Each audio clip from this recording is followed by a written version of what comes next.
এটাই আমাদের কাছে সবচাইতে বড় প্রাপ্তি। প্রত্যেকবার আমরা এই উৎসব করি, কিন্তু এই প্রথম ভগবত পাঠ বা গীতা থেকে উদ্ধৃতি নিয়ে আপনাদের কাছে পৌঁছে দেওয়ার বন্দোবস্ত করা হয়েছিল একটা জিনিস প্রমাণ করবার জন্য, যে আপনাদের ধর্ম আর আমার ধর্ম আলাদা নয়, আমরা একই ধর্মের মানুষ। আমাদের হয়তো ধর্ম পালনের পদ্ধতি আলাদা। আমি হয়তো গীতা পাঠ করতে পারি না, পুজো করবার সময় পাই না, কিন্তু আমিও ধর্ম পালন করি। সেটা হচ্ছে স্বামী বিবেকানন্দের ধর্ম, জীবে প্রেম করে যেই জন সেই জন সেবিছে ঈশ্বর।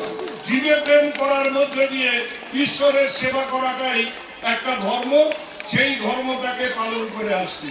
আজকে ওনারা বলছিলেন হরিনাম করবার জন্য, কীর্তন আমি করতে পারি না, হরিনাম করবার মতো গলার সুরও আমার নেই, কিন্তু এবার দিনহাটার 350টা কীর্তনের দলকে হারমোনিয়াম, খোল, করতাল দিয়েছি, তারা যাতে কীর্তন করতে পারেন এবং সেই কীর্তনের মধ্যে দিয়ে তারা যেমন আনন্দ লাভ করবেন, আপনাদের কাছেও সেই আনন্দের বার্তাটা কীর্তনের মাধ্যমে তারা পৌঁছে দিতে যেতে পারেন, তার জন্যই এই কাজ আমরা করেছি।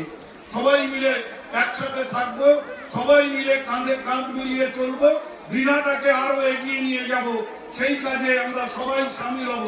আপনারা ভালো থাকুন, আপনারা সুস্থ থাকুন, আপনাদের সবার মঙ্গল কামনা করে সবাইকে আবারও শুভেচ্ছা নমস্কার জানিয়ে আমি আমার কথা শেষ করলাম। ধন্যবাদ, ভালো থাকুন।